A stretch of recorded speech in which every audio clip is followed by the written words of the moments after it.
Muy buenas noches, de día viernes de quincena, viernes 14 de agosto del 2026. Gracias que nos acompaña, que haya sido bueno el día hasta ahora. Chubasco otra vez aquí, propio de la época, ¿eh? Y anuncian, Jaime Albarrán del Servicio Meteorológico Nacional, anuncia que viernes, sábado, domingo va a ser igual que hoy y a lo mejor mañana más chubascos, al igual que el domingo, incluso el lunes. Bueno, les saludamos con gusto, gracias en nombre de todos que permiten que aquí andemos.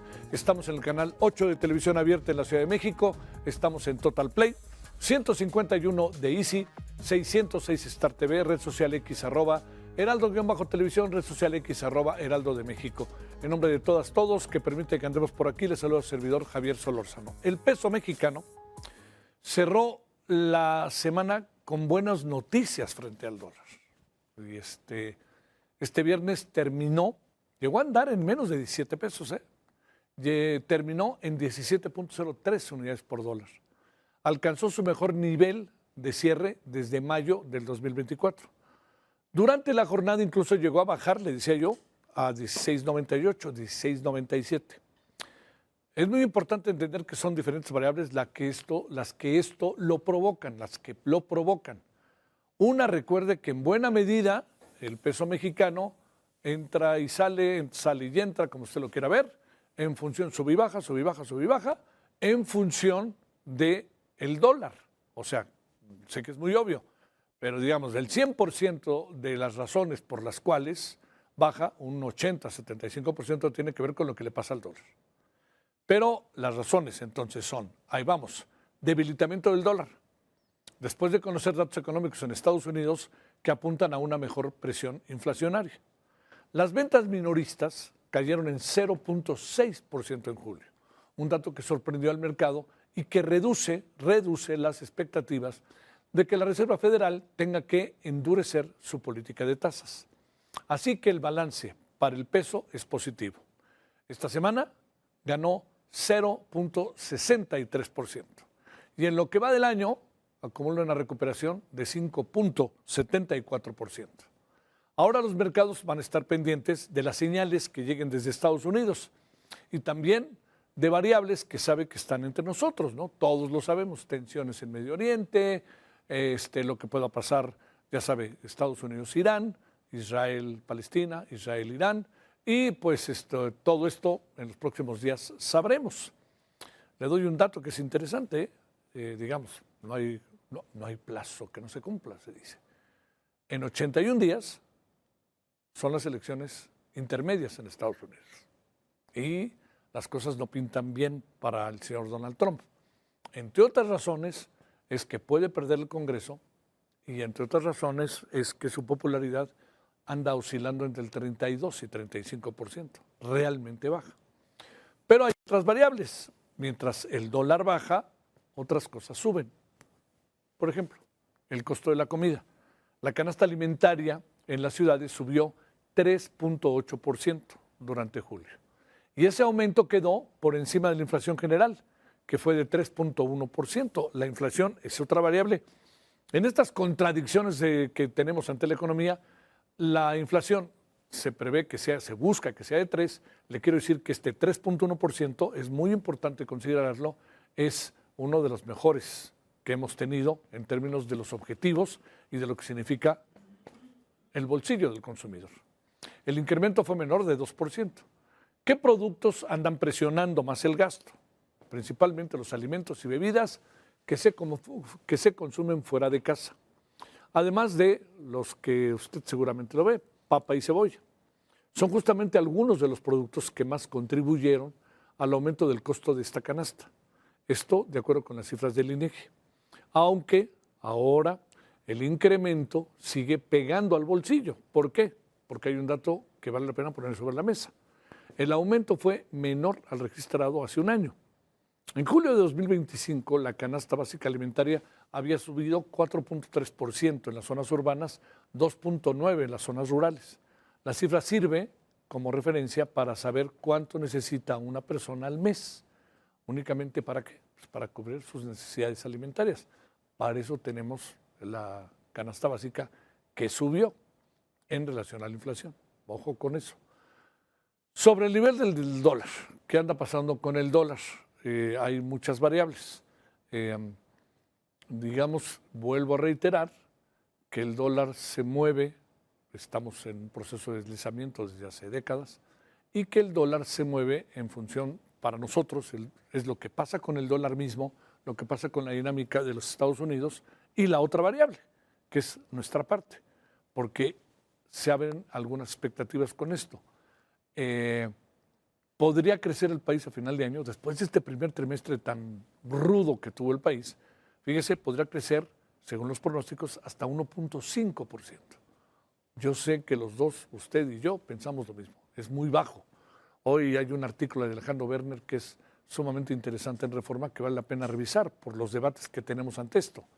Crecimiento y también los programas sociales, como si fueran como enemigos. En lugar de crecer juntos, echamos los programas sociales y el crecimiento no alcanzó a adquirir una dimensión que pudiéramos decir está empezando a funcionar, estamos empezando a crecer como nación.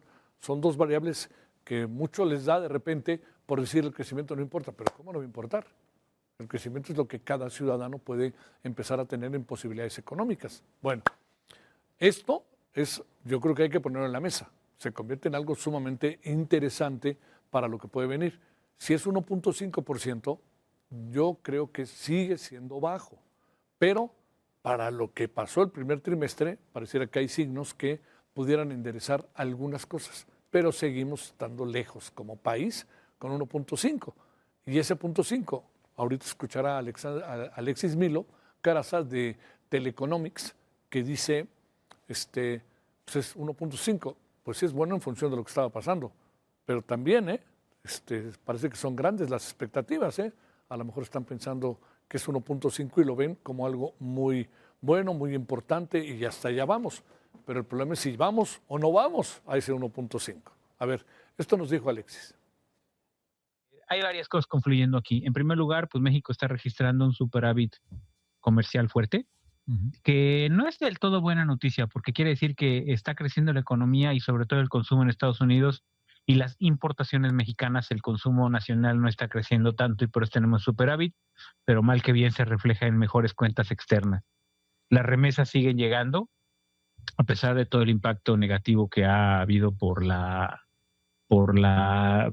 política migratoria del gobierno de Estados Unidos. Las remesas se han mantenido bien, se han mantenido cerca de máximos históricos.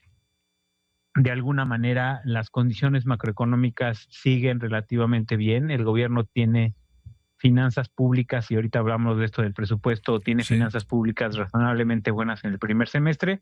Y pues por último, el Banco de México pues mantiene las tasas en 6,5%, que cuando se comparan con las de la Reserva Federal, da lo que los financieros le llaman el carry, ¿no? Que es básicamente este diferencial de tasas que pides prestado, digamos, a tasas bajas fuera y lo inviertes en activos en pesos, y eso pues obviamente revalúa los activos en pesos, revalúa el mismo peso, y para muchos eso es parte de lo que está detrás. Entonces es toda esta serie de cosas, y por eso pues vimos hoy, como bien mencionabas al principio, pues el tipo de cambio por debajo de 17 pesos por dólar, ¿no?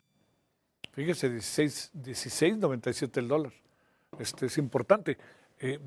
Digamos, muchas operaciones del país son, lo sabemos, en dólares, muchas más no lo son, mucho dinero en efectivo circula, pero pensemos en las fronteras, tanto en la frontera sur como en la frontera norte, particularmente en la frontera norte, por la vecindad con Estados Unidos.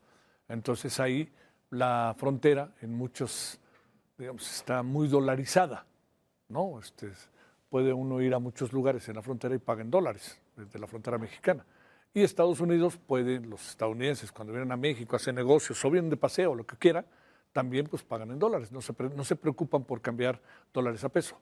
Pero eso está muy claramente en las franjas. Pero lo que quiero decir es que el dólar, como sea, es un referente, diario es un referente. 16.97 el dólar el día de hoy, ya está ya arriba de 17, sorprende un poco, pero tiene que ver, como nos lo decía Alexis, pues con un conjunto de variables que están a la vista y que tienen que ver con la economía de México y Estados Unidos, pero sobre todo de México. Sobre todo de Estados Unidos en cuanto al dólar, pero sobre todo cosas que están pasando en México. Bueno, le cuento, Asuntos otros que tenemos el día de hoy. Ahí está. ¿Qué de memes han salido, no? Que hasta canciones ya salieron. Ya salió hasta los gobernadores de allá, de todos los gobernadores de Morena defendiendo la causa. Por cierto, les recuerdo, señores gobernadores de Morena, no hicieron una carta cuando se trató de otras revocaciones, la hicieron solo por este hombre. Vayan, revocan visa Andrés Manuel López Obrador. La presidenta Claudia Sheinbaum consideró la decisión de Estados Unidos de quitar visas a políticos y personajes de Morena, como el caso de Andrés Manuel López Beltrán, de una decisión de tipo político.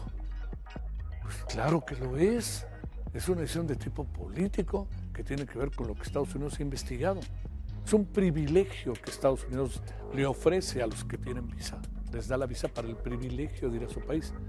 Pero utilizó otra palabra que me parece que no, digamos, no tiene que ver con lo que pasa, que es injerencia.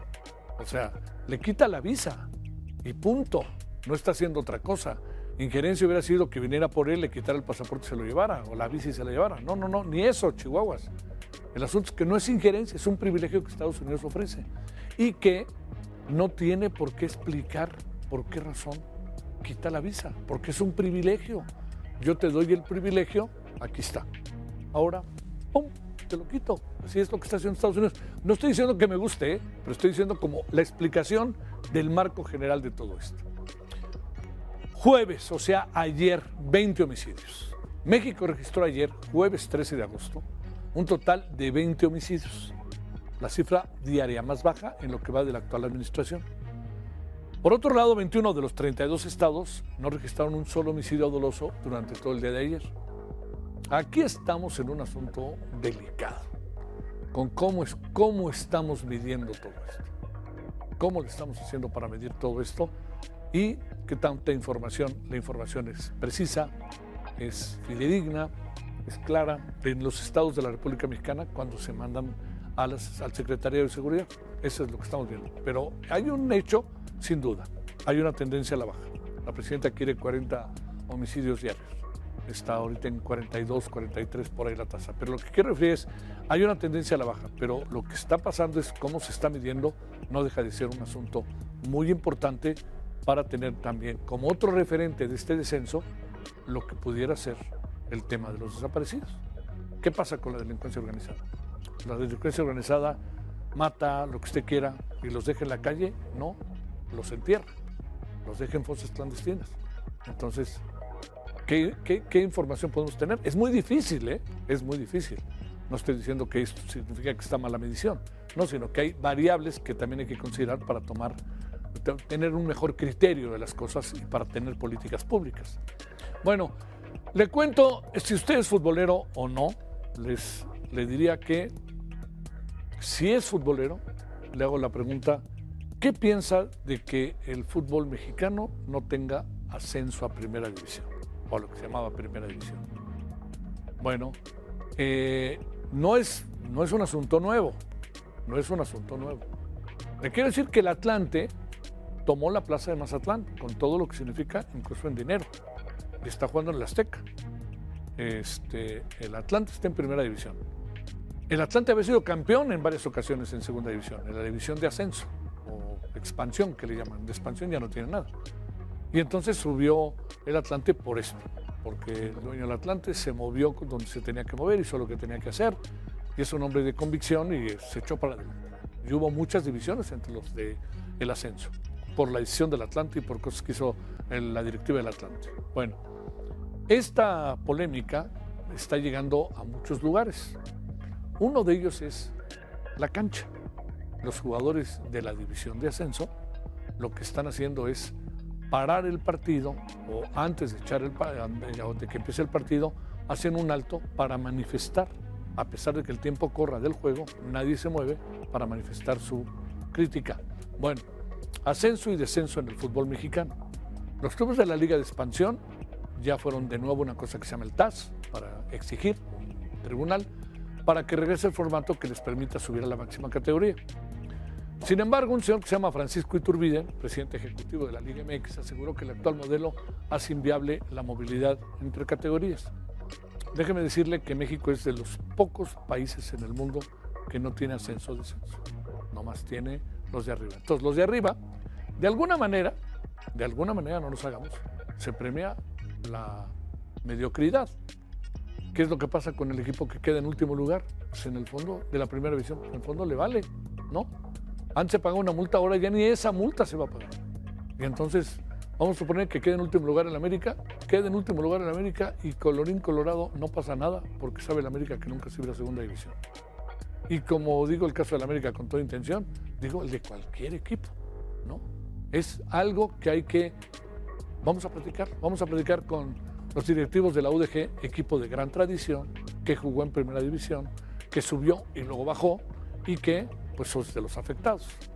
Hoy es el Día del Cine Mexicano, fecha que se designó para reconocer la importancia de la cinematografía producida en el país y acercar sus historias al público. La celebración busca que las películas mexicanas sean vistas no solo como entretenimiento, sino como parte también del patrimonio cultural y de la memoria colectiva. Eso es importante, mucho tuvo que ver en su tiempo la diputada María Rojo. Bueno, y fíjese que tiembla en el mundo.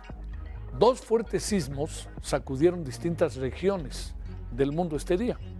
Un terremoto de magnitud 7.7 golpeó el este de Indonesia y activó una alerta de tsunami, mientras que horas después, un signo de magnitud 5.2 se registró en el sur de España, en Granada. Daños materiales en varios puntos de la provincia de Granada, que es bellísima, por cierto, tuve la oportunidad de conocerles, realmente bellísima. Entonces, ¿qué anda pasando junto con lo de Colombia? Créame, no es que esté pasando algo particularmente excepcional, es la tierra, se acomoda, se mueve, vamos a hablar de ello. Bueno, revocan visa a Andrés Manuel López Beltrán, asunto importante. Quiere decir que si lo hizo Estados Unidos es porque tiene algo que investigarle a o ya le está investigando a este hombre. Jueves, 20 homicidios en el país. El fútbol sin ascenso, ya le contábamos esto, vamos a hablar con directivos de la Universidad de Guadalajara. Día del Cine Mexicano, este día viernes, y tiembla en el mundo. Bueno, aquí andamos, que haya pasado estar un buen día, que sea bueno su viernes en la noche y el fin de semana. Vamos a hacer una pausa y vamos a regresar para hablar del retiro de visas a políticos mexicanos. Ha llamado la atención, le retiran la visa a Andrés Manuel López y resulta que este personaje hace una carta muy desbocada, diría yo, perdiendo de vista que no es injerencia, perdiendo de vista que es una atribución que tiene Estados Unidos, que las visas son un privilegio, llena de palabras gruesas, diría yo, hitlerianos, país de drogadictos, todo. Qué necesidad, diría yo, ¿no? Porque son juicios también morales, ¿no? Pero bueno, él sabrá lo que hace, que usted te dirá, pero ¿cómo es posible? ¿Qué quieres que le diga? Yo ya le di razón, no es injerencia, uno, y segundo, revocan la visa. La visa es un privilegio que Estados Unidos le ofrece al mundo. Oiga, es que a mí no me gusta, pues a mí tampoco, pero así es como ellos definen sus cosas. Entonces, vamos a hablar de ello, porque además los gobernadores ya sacaron un comunicado, y ese comunicado, antes de que vayamos a la pausa, lo quiero volver a decir, es un comunicado que no hicieron con los otros, a los que les quitaron la visa. ¿Por qué no hicieron un comunicado con Rocha Moya? Pues qué pasó, ¿no? Pero ahora sí lo hicieron con Andrés Manuel López. Vamos a la pausa y regresamos.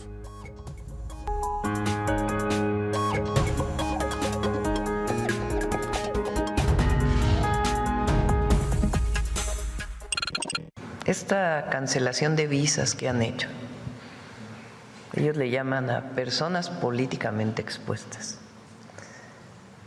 tiene un sentido político, esencialmente, porque no es parejo a todos los países si su sentido fuera relacionado con delincuencia.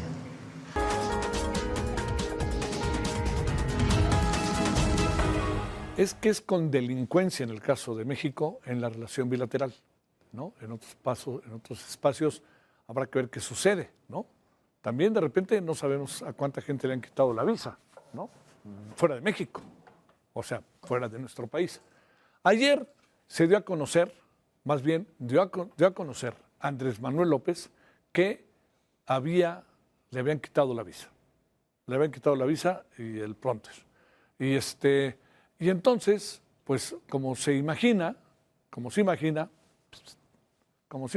todo lo que pasó fue, pues, verdaderamente un conjunto de reacciones y circunstancias que son muy importantes.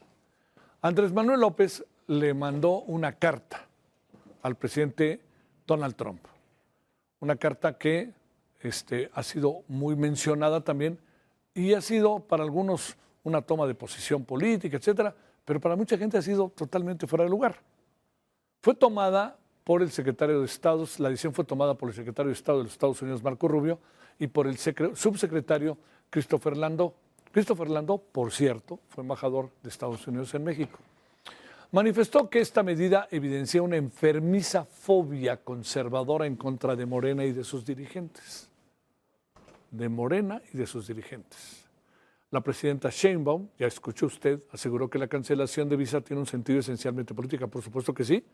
El privilegio de Estados Unidos, estos están haciendo esto, políticamente a mí no me parece, que se vayan y punto. Y lo estoy investigando en caso de que hayan hecho algo. Hay gente que le quitan la visa simplemente por una declaración. Por una declaración. Por algo que dijo contra Estados Unidos o contra su presidente. Pero aquí no es por una declaración. Aquí es algo que pareciera de fondo. Insistió en que cualquier prueba contra un ciudadano mexicano debe ser presentada para que sean evaluadas por la Fiscalía General de la República y un juez conforme a las leyes mexicanas. Es que esto es muy importante. Yo creo que se están malentendiendo los terrenos. O sea, estamos pidiéndole a Estados Unidos que nos explique cosas que Estados Unidos no explica, que Estados Unidos toma la decisión autónomamente. Es su atribución. Vuelvo a decir, es un privilegio la visa. Así se define en Estados Unidos, no lo estoy diciendo yo. No, yo estoy diciendo lo que dicen, lo que dice Estados Unidos en su propia Constitución. Entonces, las visas, si las retiran, las pueden retirar por las razones que el Departamento de Estado o la presidencia decida, ¿no? Es una decisión autónoma. Y no tienen por qué explicar. Si es un privilegio, vuelvo a decirlo. Ahí está el privilegio. Ah, ¿te gustó? Pues ya no lo tienes, punto. Oye, ¿pero por qué? Pues es igual como cuando uno lo llaman y luego no lo llaman. Pues así funciona, ¿no? Bueno, entonces lo digo esto no tanto para justificar la decisión, sino para tratar de entender el porqué de la decisión. Entonces, aquí hay algo, porque a nadie le quitan la visa nomás porque sí. No agarran una lista y dicen, a ver, de estos 10, a estos 3 primeros, ¿cómo se piden? Me vale. No. Por supuesto, Estados Unidos está en ello. Entonces aquí algo pasa. Porque mientras esto sucede, México no ha hecho ningún proceso de investigación sobre a los 50 políticos y funcionarios mexicanos a los que les han quitado, cancelado, rectificado su visa, la han revocado. Bueno, ya no podrán ir a Estados Unidos. Para algunos ha de ser muy duro porque han de tener propiedades en Miami, ¿no? Pero para otros, pues como si nada. Uno de los casos en donde, pues, San Diego es mi segundo hogar, o si mi primero, es el de la gobernadora de Baja California, Marina del Pilar. De igual manera, el exgobernador de Guerrero, Héctor Astudillo Flores, lo confirmó en julio de 2025 y no dijo más que eso. Lo mismo le sucedió a la exalcaldesa de Tijuana, Baja California, Montserrat Caballero. Intentó justificar el hecho afirmando que se trata de un dilema lingüístico. Fue lingüístico, pero nunca se lo devolvieron, Ojo con eso. Otro caso muy sonado, el de Hilda Araceli Brown, diputada federal de Morena, que fue vinculada a figuras claves de la facción de la Melliza por parte de la Oficina de Control de Archivos Extranjeros.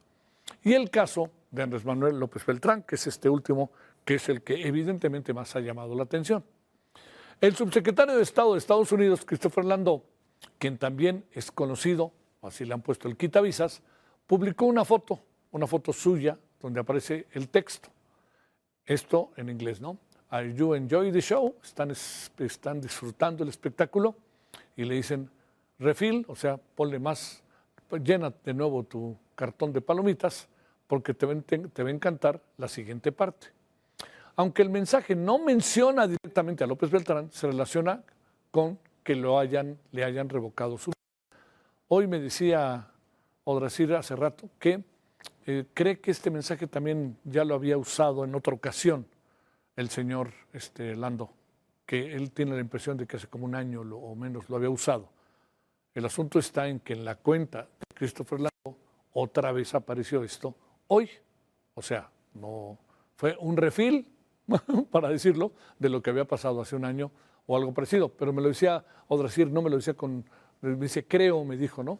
Pero si fuera así, pues por algo lo repitió. Bueno, en este caso vuelve a surgir un video en el que el vocero de la Embajada de Estados Unidos en México, Daniel Arizmendi, explica las razones por las que se puede revocar la visa a alguien. El Departamento de Estado puede cancelar una visa cuando existen señales de que su titular ya no cumple con los requisitos para mantenerla. Esto puede incluir situaciones como quedarse más tiempo del permitido en el país, participar en actividades delictivas, representar un riesgo para la seguridad pública, involucrarse en actividades relacionadas con el terrorismo o apoyar a grupos terroristas. Bueno, si pasa esto, si nos atenemos a lo que dijo el señor Arizmendi, esto quiere decir que lo primero no es porque no estaba en Estados Unidos y no se pasó más tiempo del que le permitieron quedar. Entonces, todo se suma al segundo o tercer asunto, si nos atenemos a lo que dijo. Mientras que los gobernadores de Morena cerraron filas con Andrés Manuel López Beltrán, con Andy, y rechazaron la utilización de esos permisos de entrada como mecanismo de injerencia política. Le vuelvo a decir, no es injerencia, pero bueno, hablemos del tema. Le hemos pedido a Juan Manuel Portilla, doctor en Derecho Internacional, profesor de tiempo completo en la FES Acatlán de la UNAM y vicepresidente de la Asociación Mexicana de Estudios Internacionales. Juan Manuel, gracias por tu tiempo. ¿Cómo has estado? Muy buenas noches. Bien, Javier, con el gusto de siempre, a tus órdenes. Gracias. ¿Qué piensas de esto y que si es político? Claro que es político, ¿no? Pero me refiero que si es injerencia, si no es injerencia, todo esto, ¿qué es lo que alcanza ahora? Oye, a tal grado, Juan Manuel, que los gobernadores de Morena nunca habían sacado un desplegado, pero hoy sí que lo sacaron. Pues, ¿qué te digo, Javier? Resulta, por decirlo menos, patético. En primer lugar, yo quisiera referirme a la parte técnica, ¿no? Tú ya bien lo decías, el otorgamiento de una visa, no solamente por Estados Unidos, cualquier país del mundo, incluido México, pues es una cuestión discrecional, es una prerrogativa, ¿no? No es un derecho, ¿no? No es que tengamos derecho a que un país nos admita, ¿no? Eso no sucede en ninguna parte del mundo, incluido nuestro territorio, ¿no? Entonces, bueno, no se puede exigir algo que no se tiene derecho, ¿no? En primer lugar. En segundo lugar, Andy López Beltrán no representa al gobierno de México de ninguna manera, no es funcionario público, no tiene un cargo público, ni en el legislativo, ni en el ejecutivo, ni local. Es un ciudadano como tú, como yo, como cualquier otro, ¿no? El que tenga un cargo de dirigente en un partido político, eso no es el Estado mexicano, ¿no? Entonces, por supuesto que la carta está fuera del lugar, da risa, ¿no? Que se puede dirigir a Trump, seguramente Trump no ha dormido de la preocupación, ¿no? Y además la forma de referirse prácticamente con insultos, ¿no? A Marco Rubio, el segundo quizá personaje más poderoso de Estados Unidos, y cuál puede ser el próximo presidente, ¿no? Y aparte a Landó, bueno, esto está fuera del lugar, ¿no? Sin duda, y que bueno, que tampoco es que haya incumplido con alguna situación migratoria, ni mucho menos. Sabemos que pues tiene abierta una investigación en Estados Unidos y que evidentemente pues eso lo coloca ya en una situación de que se le niegue una visa o que en este caso se le revoque, ¿no? Eso pues queda fuera de toda duda, y queda fuera de lugar esta carta, que además pues el lenguaje está mal redactada, un poco evoca la carta pues de días recientes también de López Obrador padre, ¿no? De alguna manera en esos términos, ¿no? Y además envolviéndose la bandera nacional, cuando, insisto y repito, no es el Estado ni nos representa absolutamente para nada, ¿no? A ver, ¿qué es lo que supones que anda pasando? ¿Por qué proteger tanto a personajes que están siendo señalados? No con esto estoy diciendo que los detengan y los deporten, Juan Manuel, pero digo, ¿qué es lo que está pasando allá adentro en Morena y qué es lo que está pasando en la política mexicana, pero particularmente en Morena? Bueno, hay una crisis muy, muy grande, ¿no? Desde que se desató de Rocha Moya, y que de alguna manera, incluso pienso que si hubiera ya procedido a extraditar o de alguna manera obsequiar esa solicitud de Estados Unidos, probablemente no se hubiera llegado ya hasta aquí, ¿no? Además, bueno, lo acaba de dar a conocer el propio Andy, pero seguramente esta visa ya tenía tiempo revocada, ¿no? ¿Por qué la saca en este momento también, no? Y de alguna manera, pues es un tanto también para consumo interno, ¿no? Ante próximas elecciones y vienen elecciones también locales, de alguna manera cerrar filas, de alguna manera está dirigido ya está Trump la carta, pero está dirigido aquí a las propias tribus internas, ¿no? Y de alguna manera, pues la respuesta de la presidenta cuando se le pregunta sobre esto, pues va en esa misma línea, claro, con tanto, un poco de tiento, ¿no? Porque incluso López Obrador en la carta, López Obrador padre, cuando la carta aquella que dirigió, pues no pasó una línea de atacar directamente a Trump, ¿no? Sino que tuvo cuidado de decir, bueno, la gente que está ahí cercana y estos fariseos y estos pandillas, y bueno, aquí ya el tono de Andy es una soberbia absurda, ¿no? Ridícula. Yo creo que el que le ayudó a redactar esta carta es su peor enemigo, ¿no? No ayuda mucho, más que para términos quizá internos, pero hacia afuera, ¿no? Porque además, sin duda, sí viene a tensionar nuestra política bilateral con Estados Unidos. Estamos renegociando el TEMEC, que está revisándose, y de pronto esto, ¿no? O sea, verdaderamente es una responsabilidad también, y la presidenta, la verdad es que también que incurre en el error de identificar esto como un asunto de Estado cuando no lo es a todas luces, ¿no? Es un ciudadano común, como cualquiera de nosotros, y no tendría por qué ejercer la defensa, la presidenta. Es más, no debería ni siquiera poder abordar el tema, ¿no? No tiene ningún sentido. Oye, Juan bueno, Manuel, no tendría términos diplomáticos, ¿no? claro. Oye, Juan Manuel, se habla de que le pudieron haber revocado la visa desde marzo y Sí, hasta ahora efectivamente. lo hizo público, ¿no? ¿Qué habrá pasado en estos meses? ¿O ya no le quedará de otra? ¿O ya ve algo y que en cualquier momento puede hacerse público y entonces él aparece a la defensiva y no a la ofensiva como está pretendiendo estar? ¿O qué piensas? Yo creo quizá más lo segundo, Javier, porque la tenía como guardado, ¿no? Es decir, porque en este momento, ¿no? Si ya pasaron, pues, ¿qué? 3, 4 meses, yo creo que ahora era el momento de sacarlo por alguna razón, probablemente, pues esta lista se vaya a ampliar o de alguna manera, pues ya incluso se vaya cerrando cada vez más el círculo cercano al expresidente y de alguna manera, pues, los tiempos de la política y bueno, será lo absurdo y lo ineficiente que sea, porque además tampoco es que Andy haya dado mucho rédito político, ¿no? La verdad es que pues tuvo las mayores desastres electorales de su partido, ¿verdad? Y solamente aspirará por una modesta candidatura a diputación en Tabasco, que es donde pues ahí sí la tiene garantizada. Y de alguna manera, pues yo creo que es una parte de una estrategia política también, ¿no? Me parece, desde Morena, desde el propio Andy y su círculo cercano, ¿no? Oye, ahora también el que salió fue el senador de Sinaloa, Enrique Isunza. Las y los integrantes del grupo parlamentario de Morena reafirmamos nuestro compromiso indeclinable con los altos principios de la defensa de la dignidad, independencia y soberanía del pueblo. No, qué cosa, qué despropósitos, ¿no, Juan Manuel? Absolutamente nada que ver con la soberanía, con la independencia, con la autodeterminación, absolutamente nada, ¿no? Verdaderamente es una forma de complicarnos la existencia en momentos tan críticos, ¿no? Y tan importantes en términos de la coyuntura que hay con Estados Unidos. Y de alguna manera a lo mejor se había apostado a que Trump se iba a distraer mucho con lo de Irán y con lo de Medio Oriente y con otro tipo de situaciones y que un poco había dejado por ahí debajo del escritorio guardado este asunto, ¿no? Pero que sin duda sigue su curso. Además, bueno, también dicen, bueno, es que también dice la presidenta, y eso no sabemos de dónde viene. Pues es una decisión del Departamento de Estado, tampoco es que haya sido y directamente de Marco Rubio, ¿no? Tampoco es una decisión de un cónsul por ahí que de repente encontró el expediente y dijo, no, pues hay que revocarla, ¿no? Sí, claro. O un funcionario ahí de segunda, ¿no? Segura. Y bueno, el propio Trump, por supuesto, pues que no va a responder, sin duda, no va a responder, no le corresponde, pero además, pues estaba enterado, ¿no? Finalmente es un agente de Estado, el más importante secretario de Estado, justo es el título, ¿no? De Marco Rubio. Y ojo, ¿no? Porque insisto, pues podía ser el próximo presidente también de Estados Unidos, ¿no? Oye, para cerrar, entiendo que es muy difícil, pero lo dice Christopher Landó, ¿no? Dice, vayan rellenando su envase de palomitas, ¿no? Como quien dice, para lo que viene. A ver, la pregunta que te hago es, digamos, estamos en un terreno hipotético, estamos en un terreno también que cae en la elucubración. ¿Qué supones que va a pasar? Pero es evidente que aquí se rompió una línea, no estamos hablando de cualquier persona, estamos hablando del hijo del expresidente de México, que es como una especie de gran máster de toda la 4T, ¿no? Que es el gobierno.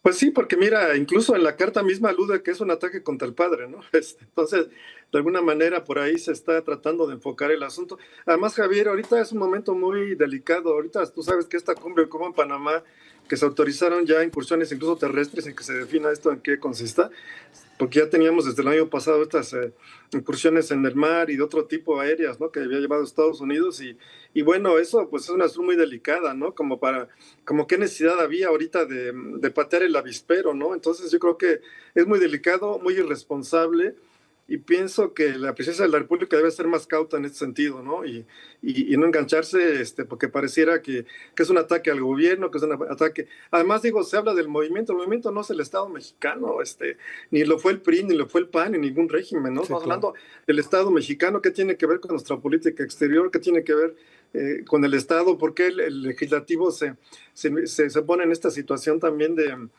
una defensa más bien a ultranza, ¿no? Y totalmente absurda y desubicada, Javier, desproporcionada. Yo diría prácticamente demencial, ¿no? Te mando un gran saludo, Juan Manuel. Gracias por tu tiempo. Que tengas buena noche, buen fin de semana, Juan Manuel. Hasta luego, igualmente, Javier. Gracias. Bueno, próxima. vámonos a una pausa, vamos a regresar para hablar. Por cierto, se acaba de presentar un sismo en Nuevo León de 3.5. Ha sido día de sismos hoy, ¿eh? Bueno, no hay ningún problema en Nuevo León, de no ser el susto, ¿no? Bueno, vámonos a una pausa y vamos a hablar que México registró su cifra más baja de homicidios dolosos en el menos 15 años. ¿Qué quiere decir? ¿Es así, no es así? ¿Qué variables hay que considerar, como le decíamos al inicio de la emisión? Bueno, vamos y regresamos. Podía hacer una carrera en esta liga de expansión toda su vida, a lo mejor, que no tenía la posibilidad de llegar a primera división, o sea, en la liga de ascenso, podía ser un patrimonio. Y tú sabes que la carrera de los jugadores es corta, son 10 años, 12 años, 15 años, dependiendo la suerte que tengan, el nivel competitivo y que su salud física les permita. Pues podían tener a lo mejor un patrimonio, ¿no? Y jugando, viviendo del fútbol, ¿no? Ahora eso es imposible, es impensable, ¿no? Esos salarios solamente están en primera división y condenan prácticamente a miles de jóvenes a que no tengan algún día la posibilidad de soñar con realmente de tener una familia y sostenerla con base en haciendo lo que más les Sí, su gusta, que trabajo. es jugar al fútbol, ¿no? Su trabajo. ¿Cuánto será el promedio salarial, si hay manera de saberlo, que tienen los jugadores de la Liga de Expansión? ¿Hay alguna especie de promedio que se pueda saber? Mira, yo te voy a decir, cuando estábamos en el ascenso, había jugadores en Leones Negros que ganaban 300,000 pesos. Wow. Ahorita, el jugador que más gana en Leones Negros gana 90,000 pesos, Javier. ¿Sí? ¿Y el Esa que es la menos, oye, economía. y el que menos gana? El que menos Estando gana, en el equipo grande, ¿eh? 20,000 pesos. Los chavos que están subiendo apenas de fuerzas básicas, ¿no? Tienen un salario bajo, 10,000, 20,000 pesos, o sea, que apenas están, digamos, incorporándose al primer equipo, ¿no? Pero la media son 40, 50,000 pesos, o sea, Sí, sí, sí. con eso no vas a hacer un patrimonio, estamos de acuerdo, Oye, ¿no? En 10 años, ¿no? ¿qué significa el equipo de la UDG para la Universidad de Guadalajara? No, pues tú imagínate, es la identidad. Javier, tú lo comentaste ahorita, ¿no? En los 70s tuvimos un equipo glorioso, ¿no? Era el equipo de Leones de la Universidad de Guadalajara y gracias a Ángel Fernández, que nos puso el mote de Leones Negros por aquellos jugadores brasileños, Yair, Nené, Eusebio, Wow, y wow. bueno, Nené, que no era de color, Sí. pero que era parte del equipo, que era prácticamente una selección. Teníamos a Nacho Calderón, teníamos al Cuirio Santoyo, teníamos a Chepe Chávez, a Guillén, teníamos a Alberra, bueno, teníamos muchos jugadores realmente importantes en el fútbol mexicano y fue un equipo de época, ¿no?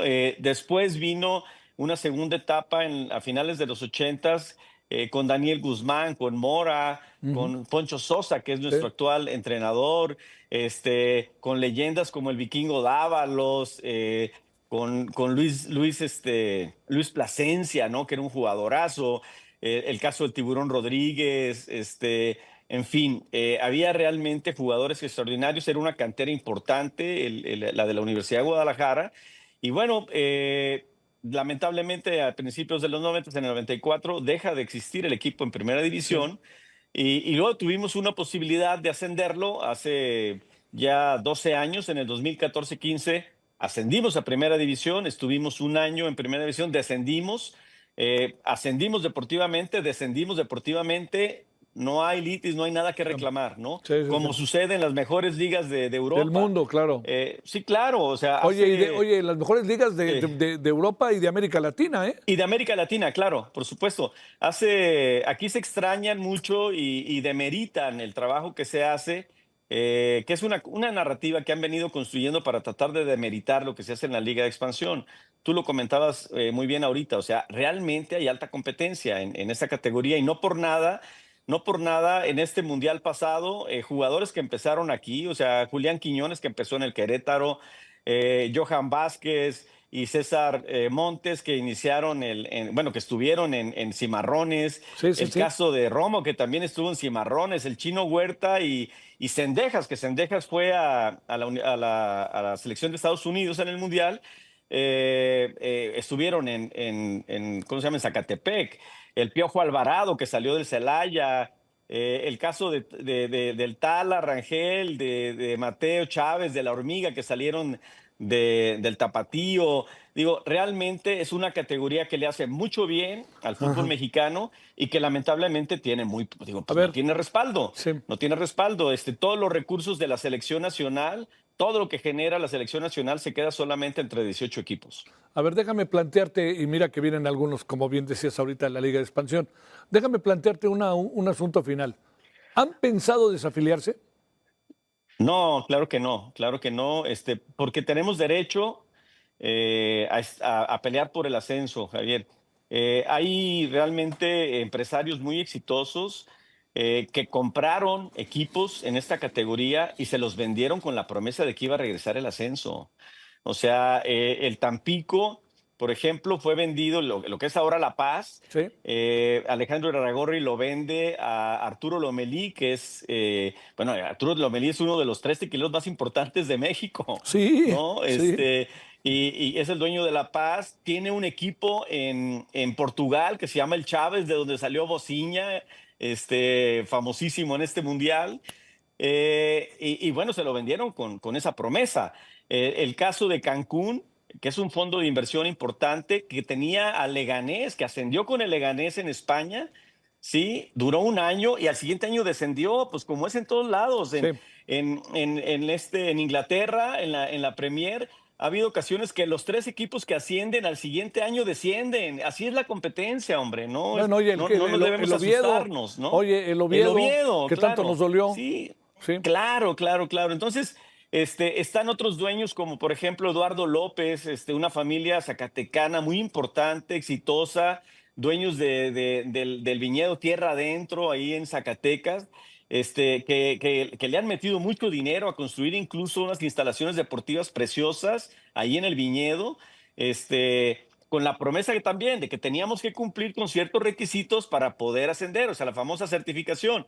Entonces, todo el mundo invirtió dinero, invirtió Mineros, invirtió Cancún, invirtió nosotros mismos, Leones Negros. El Estadio Jalisco no estaría embutacado, no hubiéramos puesto pantallas y renovado todo lo que es ahorita el Estadio Jalisco si no nos estuvieran exigiendo con la pues, certificación que teníamos que renovar el estadio, ¿no? Sí, sí. Morelia, que tú sabes lo que es Morelia, su Uf, afición, sí, sí. el estadio, las instalaciones que tiene, o sea, muy importante también. Mérida, que es otro equipo que también ha hecho cosas importantes. Ahora Tampico, Veracruz, hay realmente equipos muy, muy importantes y es muy lamentable. Y además, empresarios muy importantes y es muy lamentable que solo se valore, como ahora lo comenta Iturbide, que bueno, lo que pasa es que era para proteger, ¿no? A los inversionistas de la Liga MX, ¿no? ¿No? ¿Y quién protege, ¿Quién protege a los de la expansión? inversionistas Bueno, de la expansión, pues ¿no? ahí te estaremos buscando para ver, ojalá pase algo. Estoy a tus órdenes, Javier, yo- siempre siguiéndote desde hace muchos años. Es un gusto, Y bueno, un gusto verte también acá en la FIL cada año. Oye, le sufro yo, me acuerdo cómo sufrí hace muchos años cuando los equipos iban a segunda división. Me acuerdo esas fotografías, ¿no? A toda la portada del Esto, de la afición, de Claro, ovaciones, claro. de todos los periódicos, los jugadores llorando ahí y los que ganaban, los que subían a primera división, lo que significaba para los jugadores, pero sobre todo para las comunidades, ¿no? Que eso era lo Mira, importante.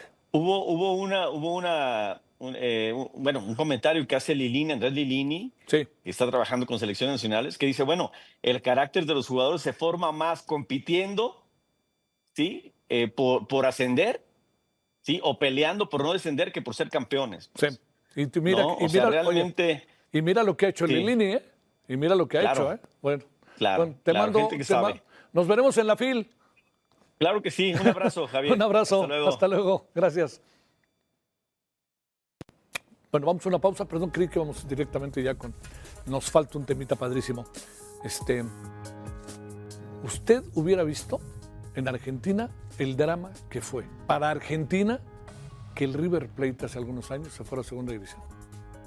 Y le sumo, ese mismo equipo River Plate, cuando subió a primera división, hubiera visto la alegría que ocasionó, más allá de Buenos Aires. Es el equipo de los ricos, se dice, ¿no? Pero nomás lo digo, es el juego. Si no hay descenso, ¿qué se premia? De alguna manera. La verdad, se lo digo, ¿eh? Para los equipos de media tabla para abajo, la mediocridad. Bueno, ya no tengo que sobrevivir. Entonces, los últimos partidos, ahí, ¿cómo me va? No. Ahora sí que hasta el final. Bueno, vámonos. Hoy es el Día del Cine Mexicano.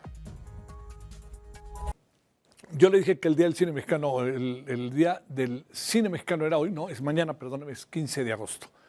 Qué de cosas, ¿no? Qué de cosas del cine mexicano. Fíjese que el cine mexicano de los 70, de principios de los 70, cuando el presidente era Luis Echeverría, su hermano Rodolfo Echeverría se encargaba del banco cinematográfico, donde salía el dinero, pasaron cosas interesantes, ¿eh? Muy, muy interesantes. En esa época tuvimos oportunidad de estar muy cerca de todo ello.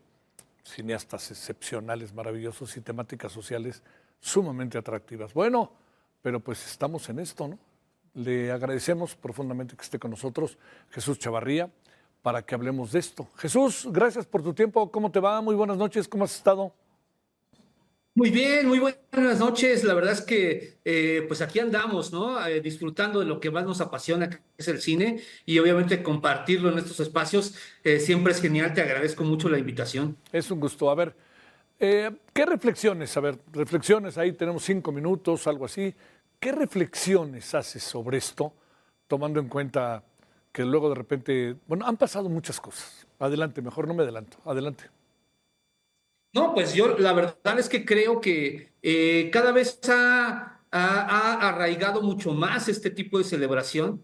Celebrar el Día del Cine Mexicano, determinado. Bien decías tú que mencionaste de pronto que era el 14, en realidad se determinó que fuera el 15, pero siempre ha habido esa duda si realmente el dato histórico es exacto entre el 14 y el 15, ¿no? Pero bueno, se determinó en su momento que se celebrara el cine mexicano el día 15 y creo que ha servido a través de los años, porque es a final de cuentas una celebración relativamente nueva, para terminar de afianzar la relación que tanto le hacía falta al cine mexicano, digamos, contemporáneo con la gente, ¿no? Con el gran público.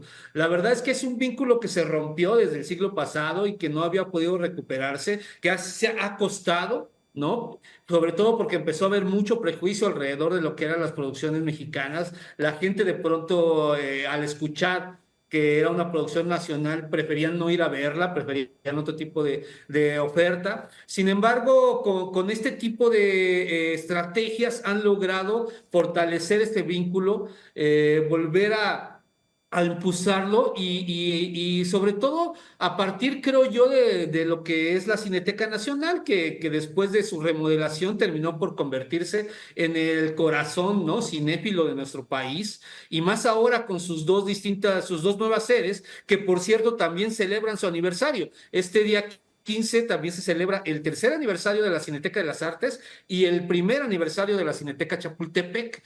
Ahí, pues, al realizarse todo este tipo de proyecciones de manera completamente gratuita, sobre todo de películas recientes, pues obviamente invita a la gente no solamente a reencontrarse con su cine, que a lo mejor prefirieron dejar pasar por darle prioridad a otro tipo de películas, sino también disfrutar de estos lugares que se han vuelto sumamente interesantes y muy disfrutables, ¿no? Oye, Jesús, sé que es difícil para un crítico contestar esta pregunta, pero a ver, te diría que 5 películas, sé que son poquísimas, películas que te llamen la atención de estos 10 años del cine mexicano. De los últimos 10 años. No. Sí, yo creo que, ¿no? De todas. Así, que te vengan a la cabeza. Estamos sentados Bueno, platicando, o sea, y te digo, a ver, dime, ¿cuáles las últimas? Se nos olvidan las otras. Que me digas unas 5, las que tú digas, que recuerdes con enorme gratitud y te parezcan además que son muy buenas películas.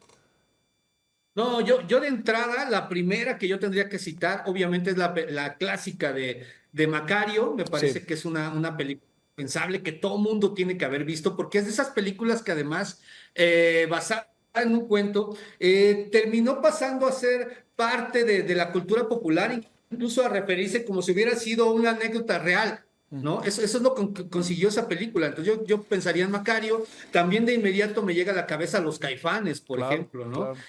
El retrato cultural que hace, en los modelos antropológicos que presenta, yo también la referiría. Por supuesto, en los últimos años tendríamos que hablar de Amores Perros, creo que es indispensable.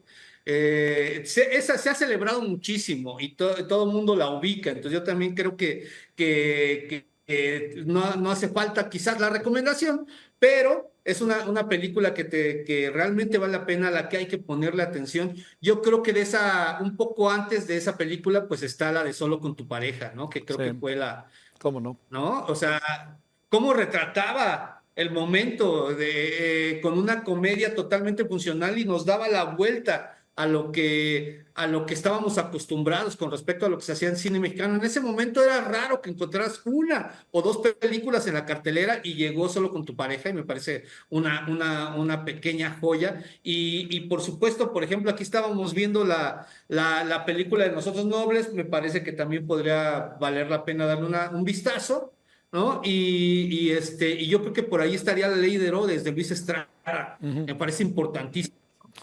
Por lo pronto son las que me llegan a la cabeza. Sí, claro, así, ahora sí que al bote pronto. Bueno, Jesús, gracias. Mañana y hoy ver cine mexicano. Gracias. Siempre, Sí. pero mañana y hoy. Sí, y además mañana funciones gratuitas en las sedes de la Cineteca, ¿eh? Sí. O si quieren ir a celebrar.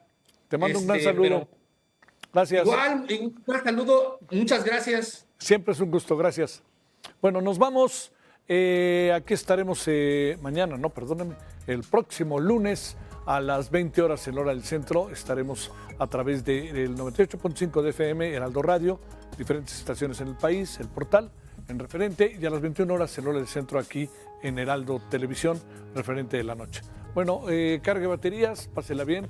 Como usted alcanza a apreciar, hay muchos asuntos a los que hay que ponerles el ojo, ¿no? Hay que estar muy atentos a ello.